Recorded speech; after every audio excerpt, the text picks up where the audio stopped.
Na aula passada, eu comentei com vocês, né? Apareceu um negócio diferente ali, deixa eu ver o que é.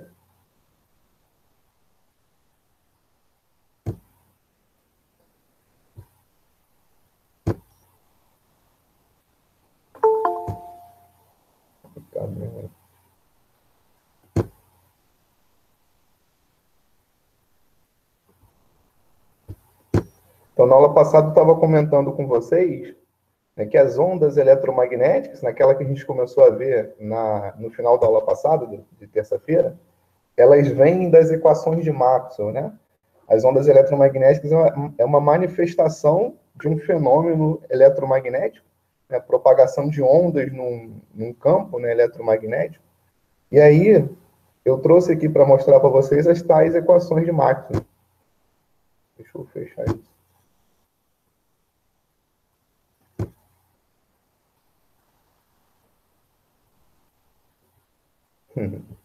Acontece.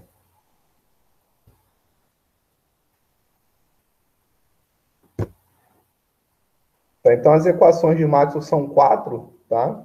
E aí você pode escrever as equações de Maxwell de duas maneiras. Você escreve na forma integral, são essas 4 que a gente está vendo aqui à esquerda, né?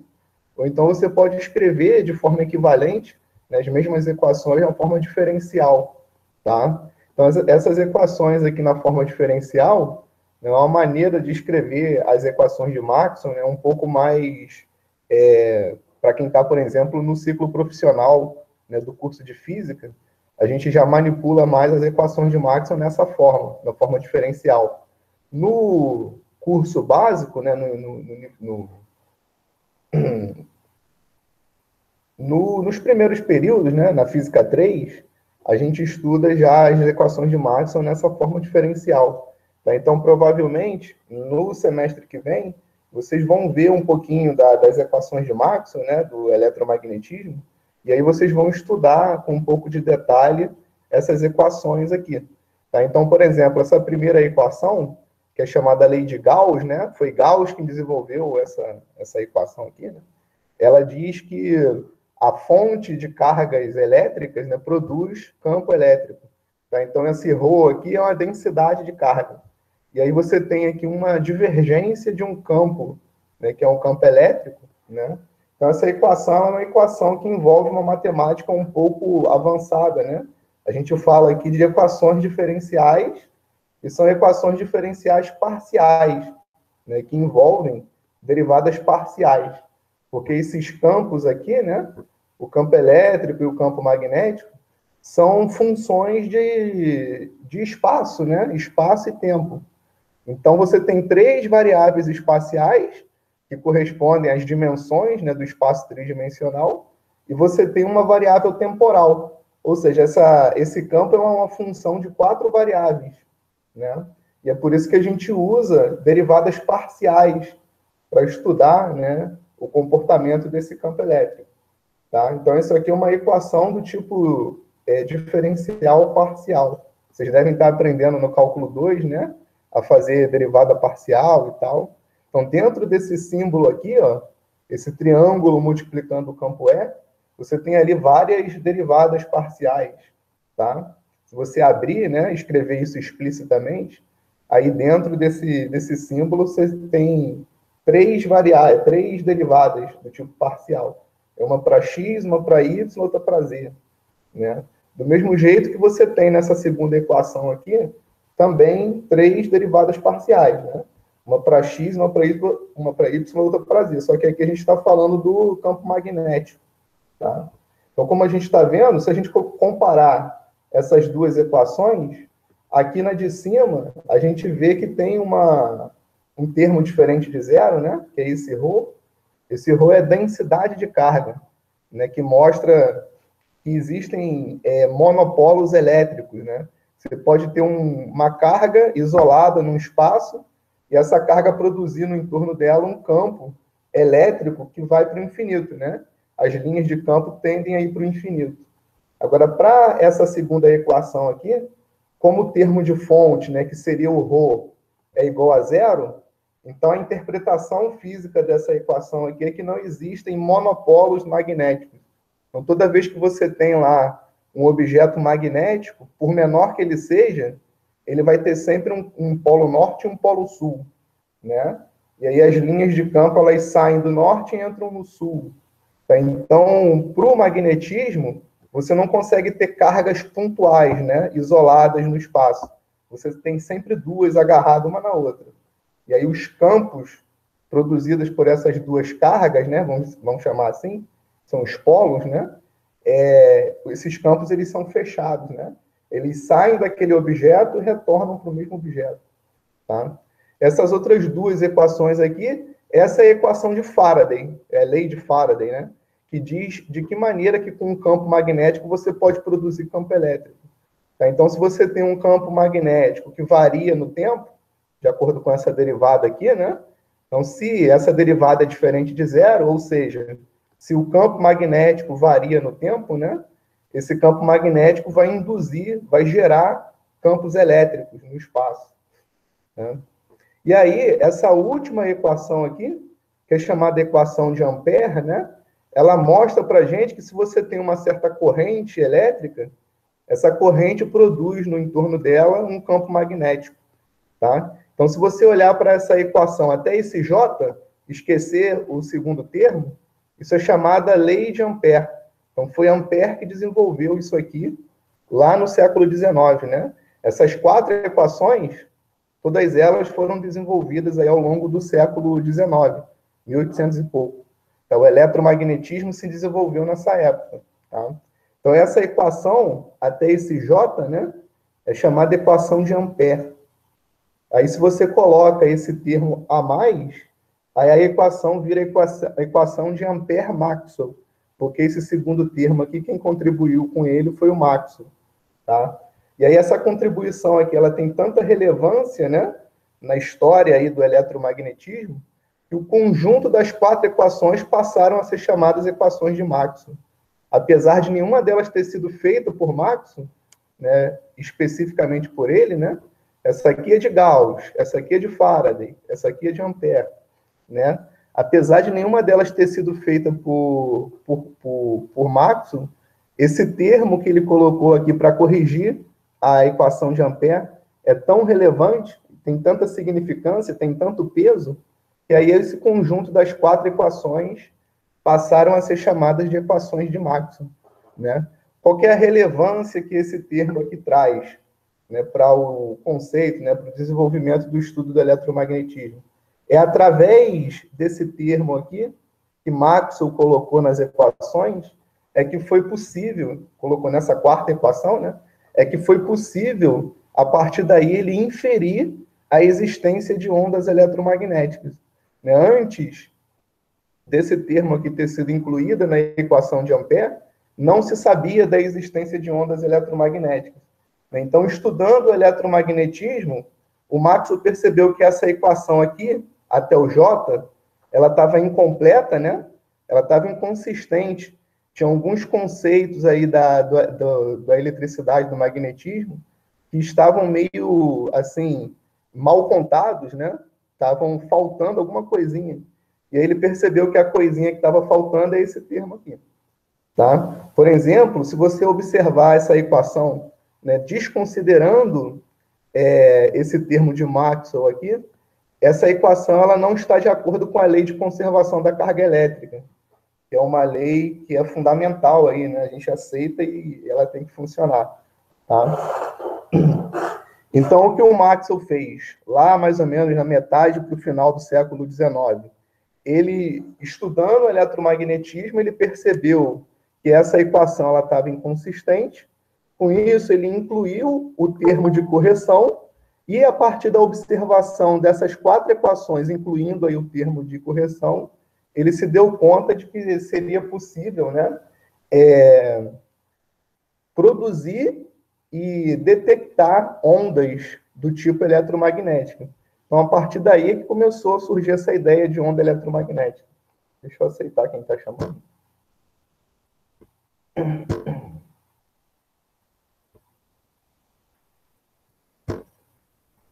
Então, mais ou menos lá no final do século XIX, né, 1870, 1875, o Maxwell ele trouxe essa contribuição teórica aí, né, para a física. Ele propôs para a comunidade científica que talvez fosse possível produzir e detectar ondas do tipo eletromagnéticas, né, ondas que se propagariam em campos elétricos e magnéticos, né? E aí ele jogou isso para a comunidade, porque ele era um físico teórico, né? Ele não era um físico de laboratório, de medir as coisas. Ele fazia matemática, fazia conta, né? Então, o Hertz, aquele da frequência que a gente estuda, né, já era um físico experimental, era um físico de laboratório. Ele pegou as ideias do Maxwell e foi para o laboratório, né, tentar medir e emitir ondas eletromagnéticas, né?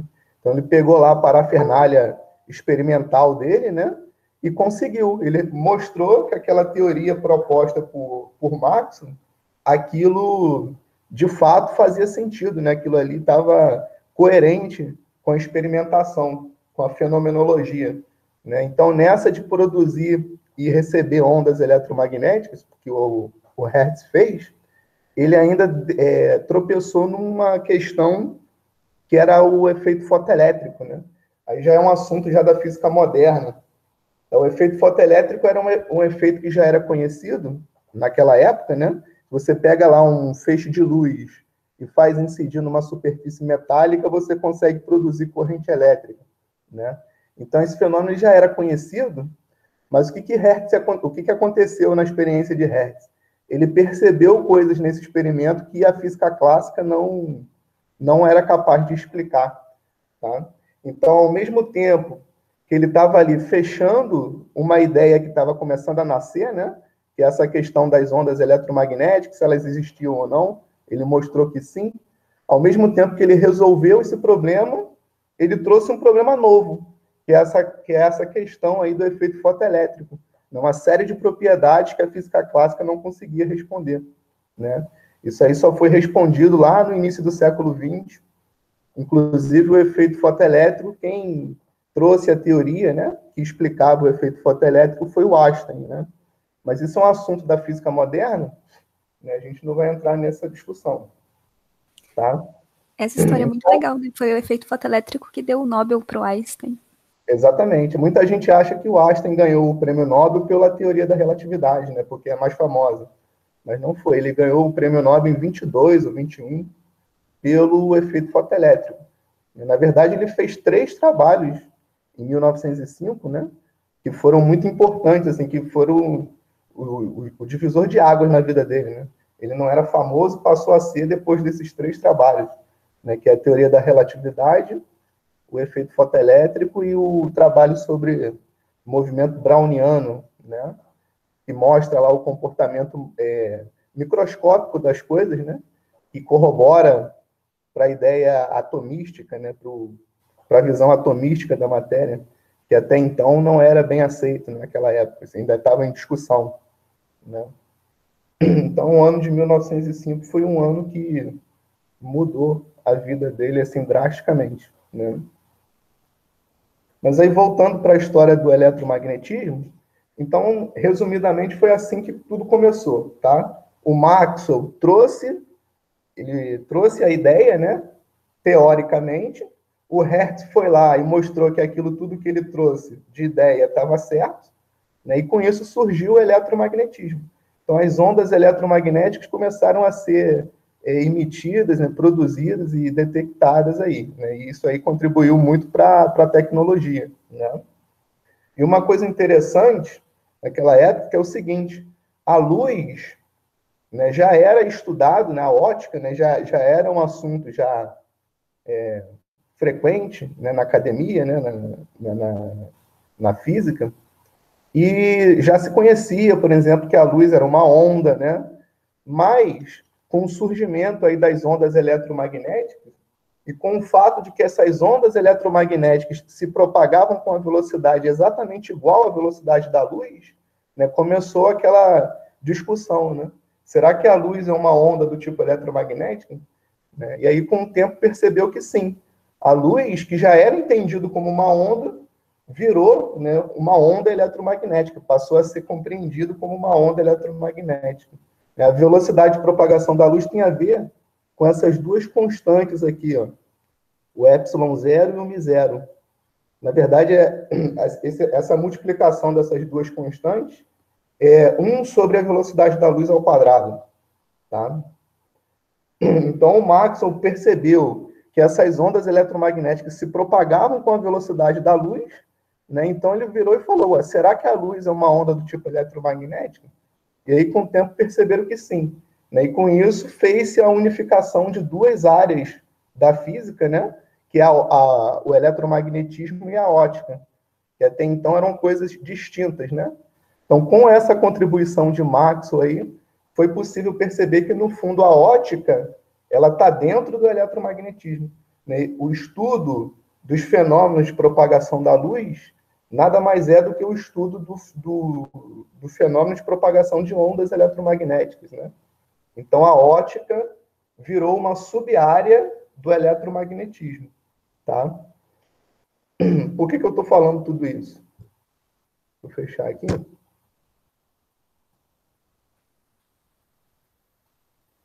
Porque a ideia da aula de hoje é a gente justamente discutir aí os fenômenos de propagação da luz, né?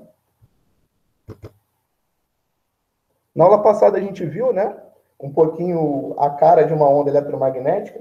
Então, uma onda eletromagnética, dada lá as equações de Maxwell, ela tem que se comportar da maneira como a gente está vendo nessa figura, né? Você tem um campo elétrico numa certa direção, o campo magnético perpendicular, essas ondas são sempre transversais, né? A direção de propagação, a direção do campo elétrico e a direção do campo magnético formam um triedro, né? Ou seja, um sistema de eixos coordenados em 3 dimensões, tá? Então, você tem um eixo aqui que pode ser o X, um eixo Y e um eixo Z. Esses 3 eixos são perpendiculares entre si, tá? Então, a direção de propagação da onda é perpendicular à oscilação dos campos, né? Elétrico e magnético, tá? Por que a onda eletromagnética se comporta dessa forma? Porque o eletromagnetismo tem regras, né? E as regras do eletromagnetismo obrigam que as ondas eletromagnéticas se comportem dessa forma. Tá? Quais são as regras? São aquelas 4 equações de Maxwell lá que a gente viu anteriormente. Tá? Eu também falei um pouco sobre polarização, né? Isso aqui a gente vai voltar logo mais. A gente viu o espectro da luz, né, da radiação eletromagnética. Então, de acordo com a frequência de uma certa onda eletromagnética, ela vai estar ocupando uma posição aqui desse espectro, né? E de acordo com a frequência, ela vai ser classificada. Então, por exemplo, se ela tiver aí uma frequência nessa faixa aqui, dentro dessa região, então essa luz é uma luz visível, essa onda eletromagnética é uma luz visível, né? Se você tiver com uma frequência para cá, ondas de rádio longa, né? Então é uma onda eletromagnética aí do tipo que produz a internet, que facilita a nossa vida aqui na hora da gente se encontrar remotamente, por exemplo, né?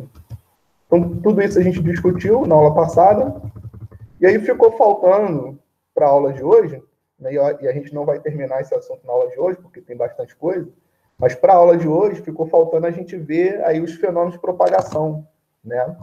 Então, o que acontece é o seguinte, a ótica, basicamente, ela é dividida em dois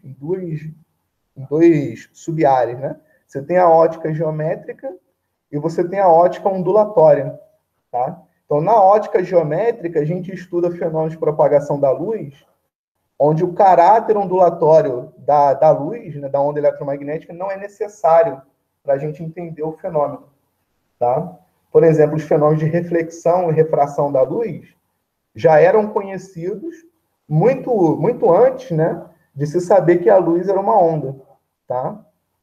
Então, a gente vai discutir aqui na aula de hoje alguns fenômenos que são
Vocês estão me ouvindo aí agora? Sim. Beleza. O problema que deu aqui foi a bateria. Né? Esse meu computador ele tem a bateria viciada, né?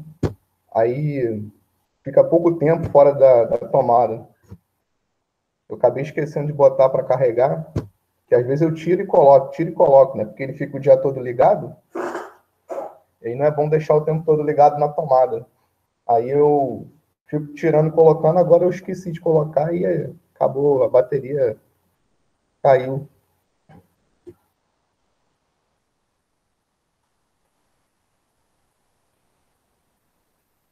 Mas aí, então, como eu estava dizendo, né?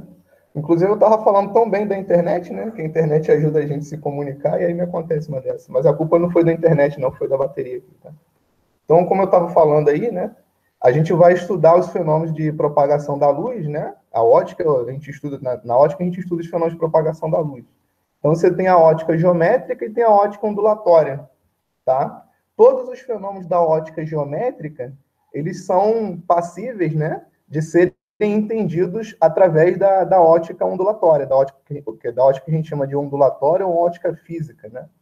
Só que nem todos os fenômenos que a gente estuda dentro da ótica ondulatória podem ser abordados pela ótica geométrica. Tá? Então, a gente vai começar aqui por dois fenômenos, né? Que são tanto da ótica geométrica como da ótica ondulatória, que é essa questão da reflexão e refração de ondas, né? Então, vamos supor que você tem uma onda se propagando nessa direção, tá? Então, se a gente for fazer uma analogia, né, ou comparar com aquela figura que a gente viu lá no início, deixa eu voltar nela. Essa onda, esse raio incidente aqui, ó, equivale a essa direção de propagação aqui da onda. A essa direção aqui representada por essa letra C, né? Que está representando a velocidade da onda. A velocidade de uma onda eletromagnética, geralmente, a gente representa pela letra C, né? Se o meio for o vácuo. Tá? Então, vamos supor que você tem uma onda se propagando nessa direção, e aí essa onda eletromagnética, ela encontra, nessa luz, ela encontra a superfície de separação de dois meios. Então, ela vinha pelo ar, e daí, de repente, ela encontra que essa superfície que separa o ar da água, tá? Então, o que vai acontecer aqui nesse processo? Parte da intensidade dessa luz vai ser transmitida para o outro meio e outra parte da intensidade vai ser refletida, ou seja, retorna, né, para o ar, né, volta a se propagar pelo ar, tá?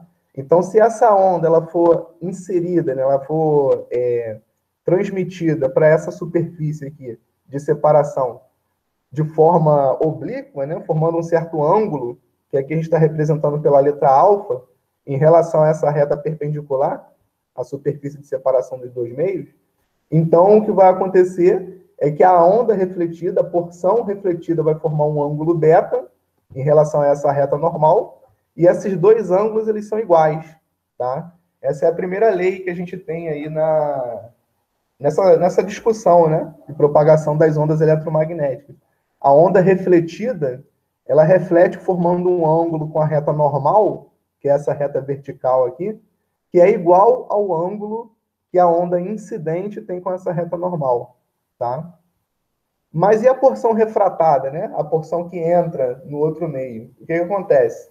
O ângulo que essa outra onda vai formar com a reta normal não pode ser igual ao ângulo que a onda incidente forma, né? Porque isso caracterizaria aí que o movimento da onda seria retilíneo, né? Ela teria a sua direção de propagação inalterada. É como se ela viesse numa certa direção. Se esse ângulo gama aqui fosse igual ao ângulo alfa, a consequência disso é que essa luz ela não teria sofrido nenhum desvio quando ela passa de um meio para o outro. E não é isso que acontece, né? O que acontece é o seguinte, quando a onda ela passa de um meio para o outro, a gente já aprendeu isso há muito tempo, quando a gente começou a discutir essa questão de propagação de ondas, né? O que acontece quando a onda muda de meio de propagação? A velocidade de propagação da onda muda, tá?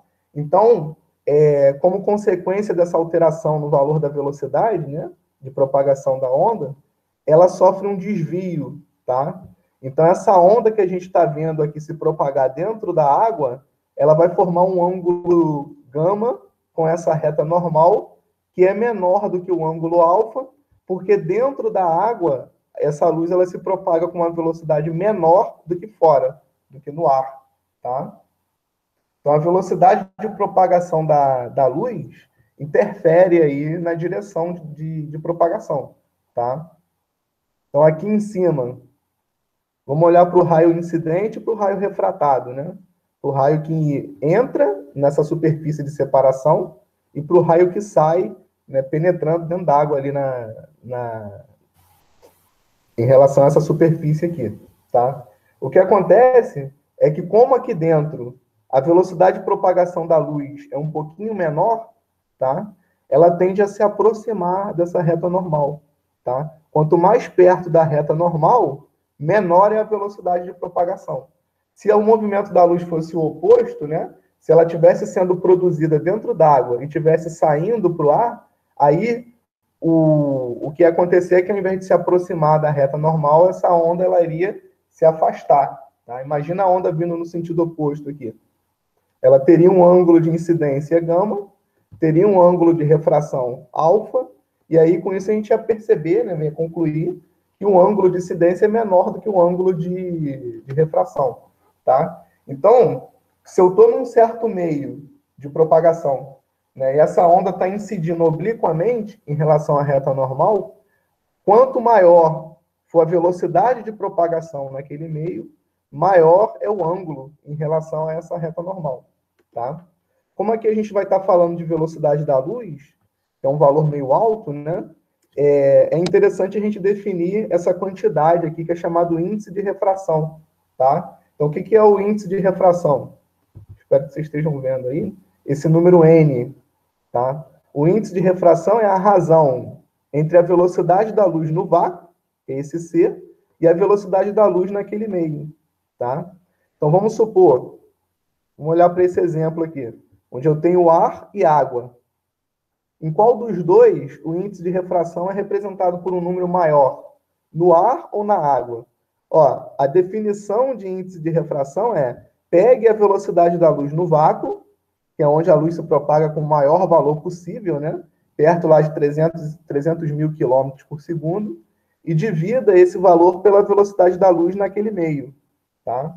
Então, quanto menor for o valor de propagação da luz num certo meio, maior é o valor desse N, dessa fração. Certo? Quanto menor for o valor desse V em relação a esse C, né, a velocidade esse índice de refração vai ter um número, vai ser representado por um número maior. Tá? Então, você vê que o índice de refração ele é inversamente proporcional à velocidade de propagação naquele meio. Quanto menor a velocidade de propagação num certo meio, maior é o índice de refração, e vice-versa. E ainda, além disso, né, esse índice de refração aqui vai ser sempre um número maior do que 1, né? Porque esse C é sempre maior do que V. Tá?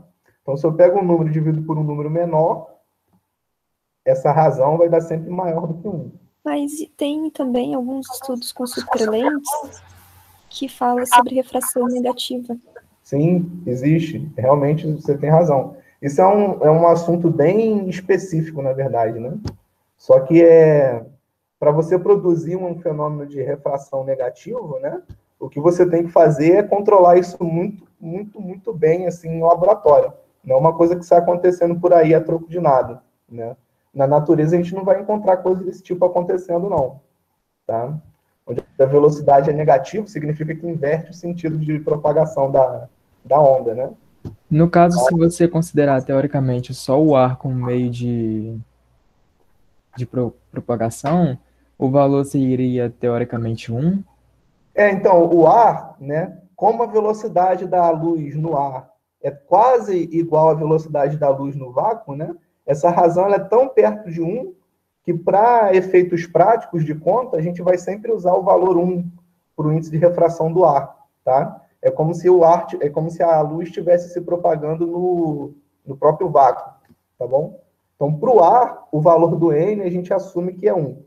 Embora a gente saiba que esse valor preciso, né? Ele é um pouquinho maior do que 1, mas tão pouco maior que a gente pode assumir que vale 1.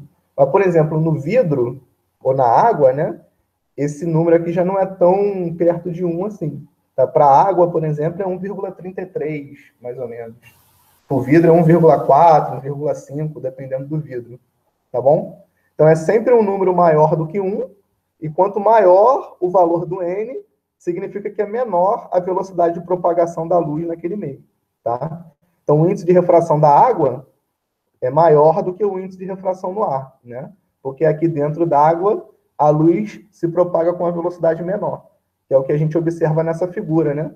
Como o raio, depois que passa do ar para a água, ele quebra para dentro, ele se aproxima da reta normal, isso indica que houve uma diminuição da velocidade de propagação, tá bom? Então, a gente tem aí, basicamente, né, duas leis. Tem a lei aqui da reflexão, que é muito simples, né, que diz que a onda refletida e a onda incidente, elas formam ângulos iguais com a reta normal, ou seja, esse alfa é igual a esse beta. Tem a lei de Snell, que a gente já vai ver daqui a pouquinho, que diz respeito à relação entre o ângulo alfa e o ângulo gama, tá? Entre a luz incidente e a luz refratária.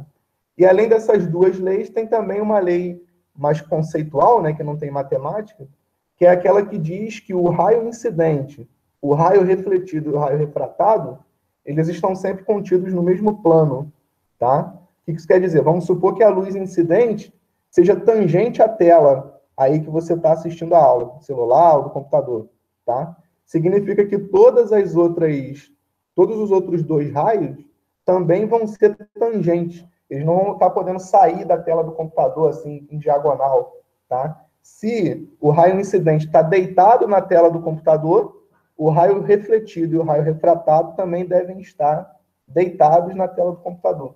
Você não pode ter uma componente perpendicular saindo dessa tela, tá?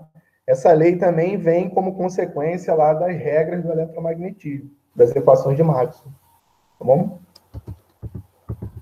Então, tudo isso que eu falei está resumido aqui nesse slide, né? A diferença é que aqui a gente tem a lei de Snell dada explicitamente. Tá? Então, o que é a lei de Snell, ou Snell-Descartes, né? Ela diz o seguinte, ó, o índice de refração do meio 1, que é aquele meio que tá da onde a onda está vindo, né?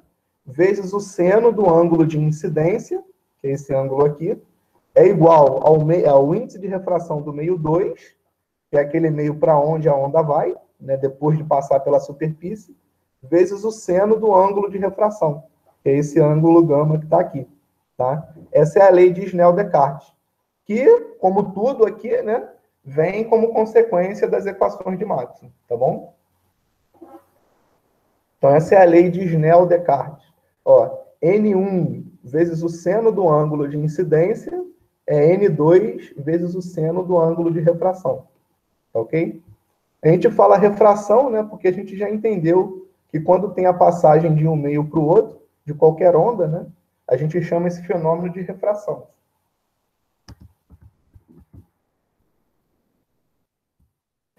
Nesse slide aqui, eu faço aquela observação que eu já comentei para vocês inicialmente. Quando a onda passa de um meio onde a velocidade é alta para um meio onde a velocidade é baixa, o que acontece é que essa onda, quando ela refrata, quando ela quebra, né, ela vai quebrar para dentro, no sentido de se aproximar da reta normal. Tá? Então, esse ângulozinho alfa, esse ângulozinho beta aqui, ele é menor do que o ângulo alfa. Tá? Significa que o índice de refração aqui embaixo, no vidro, é maior do que o índice de refração lá em cima. Tá? A velocidade da onda diminuiu quando ela passou de lá para cá, de cima para baixo. Mas pode acontecer o contrário, né? A onda ela pode passar de um meio onde o índice de refração é alto para um meio onde o índice de refração é baixo. Ou seja, a velocidade tende a aumentar. É como se a luz estivesse saindo de dentro da água e saindo para o ar. Imagina que você está dentro de uma piscina com um laser, né, uma lanterna na mão, emitindo luz. Quando essa luz encontra a superfície de separação dos dois meios, ela vai sair para o ar com uma velocidade maior do que aquela velocidade que ela tinha dentro d'água. E aí o que vai acontecer é que ao invés de se aproximar da reta normal, essa luz ela vai se afastar da reta normal. Ok? Então o índice de refração aqui no meio A é maior do que o índice de refração aqui no meio B.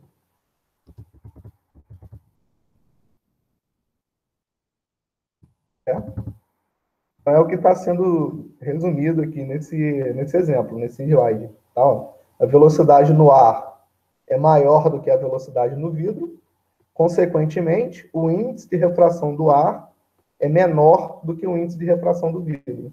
Aqui é o oposto, né? No meio A, a velocidade é menor do que no meio B. Então, o índice de refração do meio A é maior do que o índice de refração do meio B. E aí, dada essa lei de Snell e tudo isso que a gente observa por o fenômeno da refração da luz, né, existe um fenômeno muito interessante, que é isso que a gente pode discutir aqui para finalizar a aula de hoje, na aula que vem a gente volta a partir dele, que é o fenômeno da reflexão total.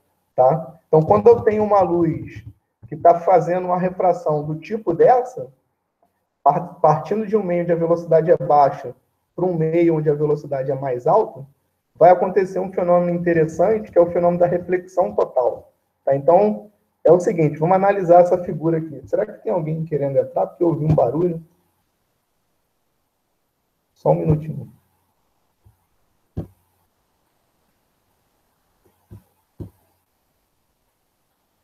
Não tem.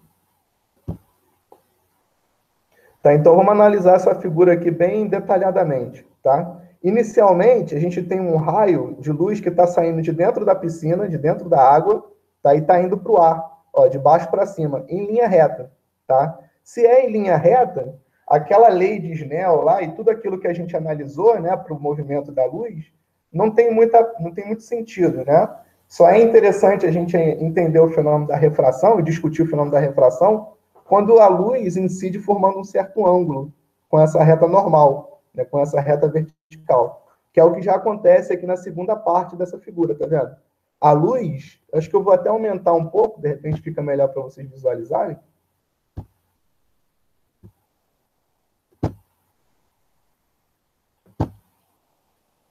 Ó, a luz, aqui nesse segundo caso, está formando um ângulo I, né, um ângulo de incidência, com a reta normal. E aí, como a luz está partindo da água para o ar, a luz que refrata, né, ela refrata formando um ângulo R um pouquinho maior do que esse ângulo I. Né? E aí, o que vai acontecer se eu for abrindo esse ângulo I? Se eu for tornando esse ângulo I cada vez maior? O que vai acontecer é que esse ângulo R também vai se abrindo, né? Ele vai se tornando cada vez maior. E como o ângulo R ele é sempre maior do que o ângulo I, vai chegar uma hora que eu vou ter um ângulo I aqui tão grande que esse ângulo R vai valer exatamente 90 graus. Ó, 90 graus. Ou seja, a luz refratada, ela vai estar refratando tangente à superfície de separação dos dois meios. Tá? E aí a gente chama esse ângulo de ângulo crítico. É um ângulo limite ali, né? Se eu passar desse ângulo crítico, aí o que acontece é que nenhuma luz refrata, nenhuma porção da luz vai partir para o ar. Toda aquela luz que incide nesse ponto vai retornar por reflexão aqui para o meio de baixo, para a água. Tá vendo? Então, esse é um fenômeno que a gente chama de reflexão total. E aonde que a gente pode usar esse fenômeno da reflexão total? Né? Na tecnologia, ou no cotidiano. Nas fibras óticas, né? A fibra ótica, ela funciona com base no fenômeno aí da reflexão total. A gente vai ver logo mais aí com calma. Essa imagem aqui mostra o fenômeno da reflexão total acontecendo, tá vendo? Você tem um aquário cheio d'água, aí você tem uma fonte de luz aqui no chão, na parte baixa do aquário. Essa luz incide na superfície de separação da água com o ar, formando um ângulo um pouquinho maior do que o ângulo crítico. E aí acontece que toda aquela luz que bate ali, nenhuma porção dela sai para o ar. Toda aquela luz que bate naquela superfície retorna, tá vendo? Por reflexão, tá? Então esse é o fenômeno da reflexão total acontecendo aqui. E aí a gente pode discutir uma maneira de calcular esse ângulo crítico, né? Como é que eu faço para determinar esse ângulo crítico se eu sei o índice de refração dos dois meios? Do meio de cima e do meio de baixo. É só aplicar aqui a lei de Snell, tá? A lei de Snell-Descartes, considerando que o ângulo de refração é 90 graus. Porque o ângulo crítico é aquele ângulo de incidência que faz a refração acontecer a 90 graus, tá vendo? Então, se eu troco aquele gama, né, o ângulo de refração por 90 graus, eu vou ter o θ aqui representando um ângulo crítico. tá? E aí é só passar esse N1 para lá, dividindo, né? Quanto que vale o seno de 90 graus? O seno de 90 graus é 1, tá?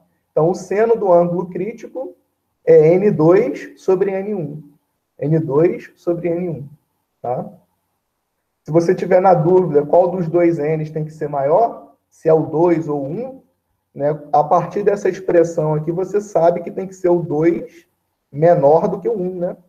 Porque o seno é uma função trigonométrica limitada, entre 1 e menos 1, né? Então, essa fração aqui nunca pode ser maior do que 1, tá? Então, para isso aqui não ser maior do que 1, qual que é a exigência que você tem que impor aí? Que o N2 seja menor do que o N1. Vamos supor que esse N2 aqui valesse 2, e esse N1 valesse 1. Quando eu dividisse um pelo outro, ia dar 2, né? E isso não pode, é uma aberração matemática aí, seno de um ângulo ser maior do que 1, tá? Então, o índice de refração 2, ele é sempre menor do que o índice de refração 1, tá bom? Então, através dessa regra aqui, ó, a gente consegue determinar quanto que vale o ângulo crítico, tá? E em que condições que a reflexão total pode acontecer?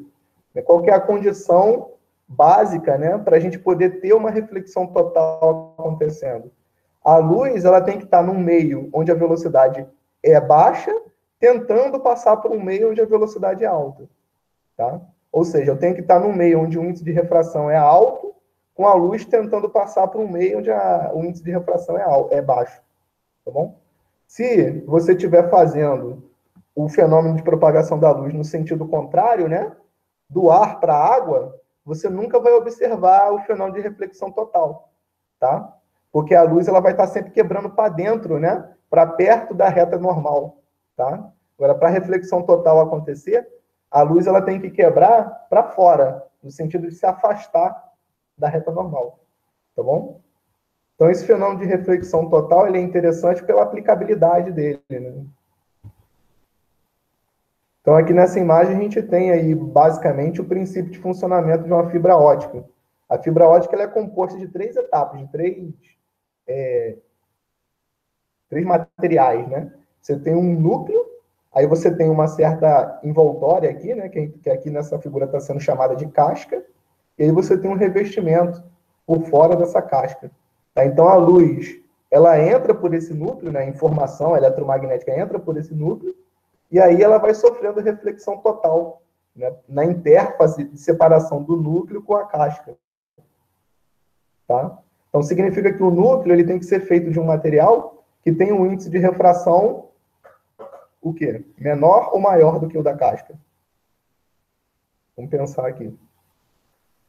Como a velocidade de propagação aqui no núcleo é menor do que a velocidade de propagação na casca, então o índice de refração do material do núcleo tem que ser maior, né, do que o da casca, tá? Que é o que está dizendo aqui, ó, N1 maior do que N2. Na aula que vem, agora a gente já está muito em cima, né, a gente pode falar da dispersão da luz branca, que também é um outro assunto interessante. Formação de arco-íris e tal. Se não tivesse dado esse programa, de repente dava tempo da gente ver aí, mas deixa eu ficar para a próxima aula mesmo, que não tem problema não. Inclusive vai ser amanhã, né? A gente pode fazer uns exemplos disso aqui também. Não sei se tem nesse slide, deixa eu ver.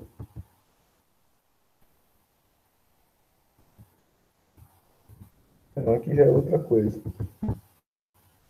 Mas enfim, na semana que vem, quando a gente for fazer aula de revisão, né? Talvez eu traga aí alguns exercícios disso para a gente discutir.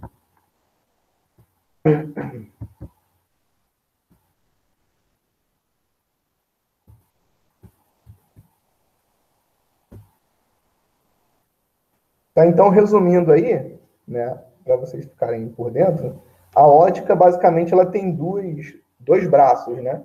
Você tem a ótica geométrica, que é aquele fenômeno de propagação da luz, são os fenômenos de propagação da luz, onde o caráter ondulatório da luz não é relevante para a gente entender o fenômeno. Então, esses exemplos que a gente viu na aula de hoje são exemplos de fenômenos que estão dentro da ótica geométrica, né? Inclusive, toda a ótica geométrica é baseada nisso que a gente viu na aula de hoje.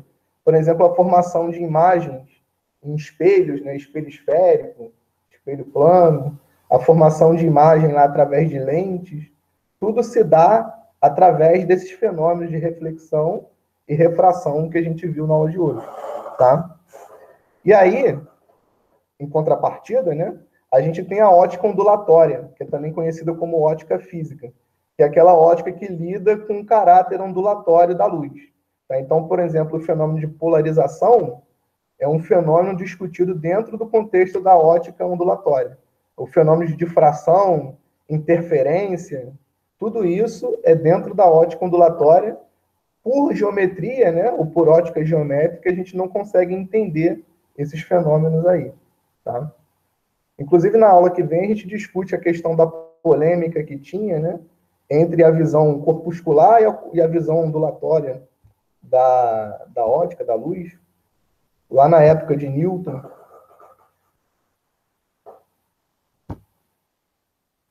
Acho que eu vou ter que abrir aqui para poder pegar a lista, porque teve esse problema.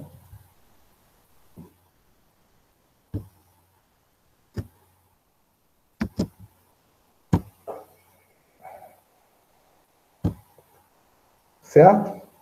Se vocês tiverem alguma dúvida, alguma pergunta, algum comentário, fiquem à vontade, tá? Existem alguns conjuntos característicos ou menores propriedades de materiais que favoreçam a refração. Sim. Tem certos materiais que a gente consegue transmitir melhor a luz do que outros, né? Então, por exemplo, a água, o vidro, são materiais que isso acontece, os materiais transparentes, né? Em geral. E aí isso tem a ver com as propriedades das moléculas lá de frequência, né? Quando a luz ela entra com a frequência determinada e a frequência natural de oscilação das moléculas lá do material é outra bem diferente, então a luz consegue atravessar. Agora, se a frequência natural de oscilação das moléculas do material é mais ou menos igual à frequência da luz, então a luz, quando ela entra no material, ela é absorvida, e aí ela não atravessa o material. Tá? São coisas desse tipo aí. Tá? Tem a ver com a frequência de oscilação das moléculas lá. Né? Então, por exemplo, vamos supor um metal. Né? O metal, as moléculas do metal lá que formam a estrutura do material, né? Elas vibram numa certa frequência e quando a luz incide nesse material, essa frequência é tal que ela consegue absorver essa energia da luz e aí a luz é aniquilada, ela não passa para o outro lado. Entendeu? Agora, no vidro, não. No vidro, a frequência de oscilação lá das moléculas não faz com que a luz ela seja completamente absorvida. Então, a luz ela consegue atravessar aquele material, penetrar ali dentro. Tá? Isso é um assunto até interessante também de se discutir. Certo?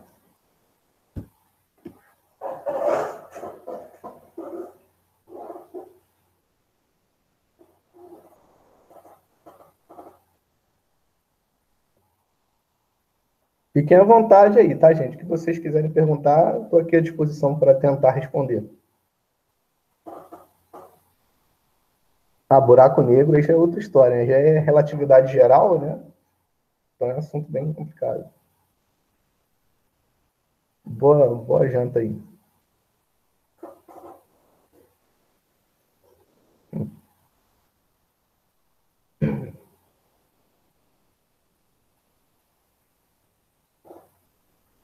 Amanhã a gente se encontra aqui às 19 horas de novo, tá?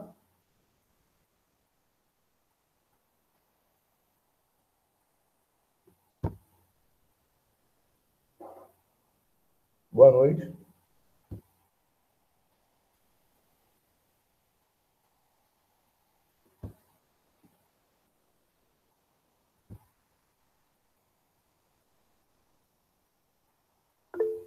Boa noite.